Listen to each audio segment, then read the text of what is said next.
Hi friends, அஸ்ஸலாமு அலைக்கும். Welcome to my channel. இன்றைக்கி நம்ம சேனலில் பார்க்க போகிறது பீஃப் ஃப்ரை எப்படி பண்ணலான்னு பார்க்கலாம். அதுக்கு முன்னாடி நம்ம சேனலை இது வரைக்கும் சப்ஸ்கிரைப் பண்ணாதவங்க சப்ஸ்கிரைப் பண்ணிடுங்க.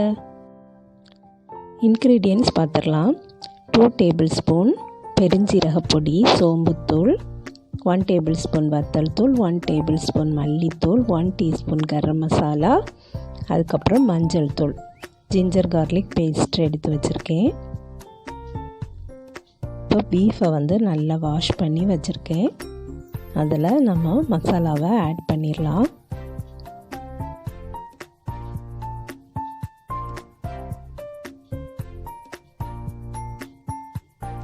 ஜிஞ்சர் கார்லிக் பேஸ்ட்டும் சால்ட்டும் போட்டுட்டு நல்லா மிக்ஸ் பண்ணி விட்டுடலாம். மிக்ஸ் பண்ணி ஒரு 1/2 hour போல் அப்படியே வச்சிடலாம்.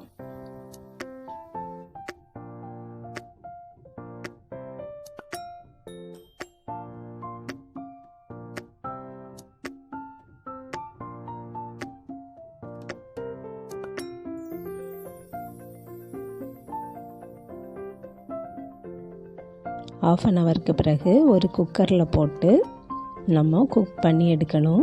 அந்த குக்கரில் நான் தண்ணியோ எண்ணெயோ எதுவுமே ஆட் பண்ணலை. இதை நல்ல பீஃப் வேறு அளவுக்கு நல்லா குக் பண்ணி எடுக்கணும்.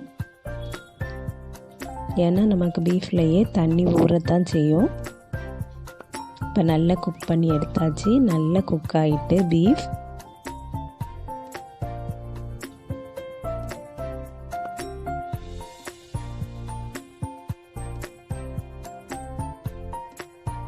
இப்போ நம்ம ஒரு ஃப்ரை பேன் எடுத்து அதில் போட்டுடலாம்.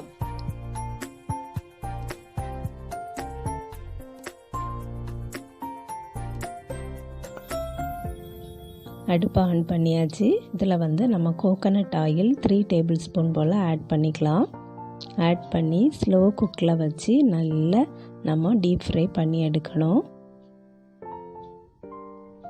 இது ரொம்ப சூப்பராக இருக்கும். ரசத்துக்கு கூட சாப்பிடலாம், சாம்பார் கூட, பருப்பு கூட எல்லாம் சாப்பிடலாம். ரொம்ப நல்லாயிருக்கும். கீ ரைஸ், புலாவ், பிரியாணிக்கு சைட் டிஷ் இப்படி எல்லாத்துக்குமே நம்ம சாப்பிடலாம். ரொம்ப சூப்பராக இருக்கும். நீங்களும் ட்ரை பண்ணி பாருங்கள் ஃப்ரெண்ட்ஸ்.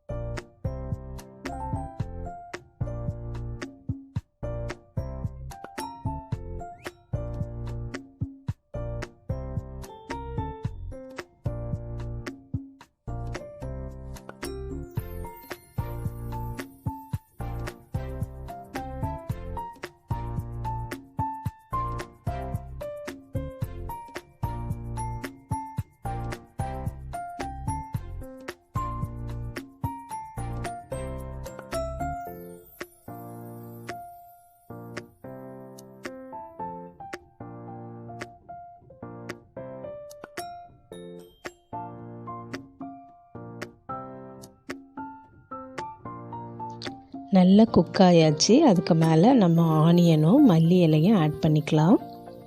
சூடோடி போடும்போது அதோட ஃப்ளேவரும் நமக்கு இறங்கும்.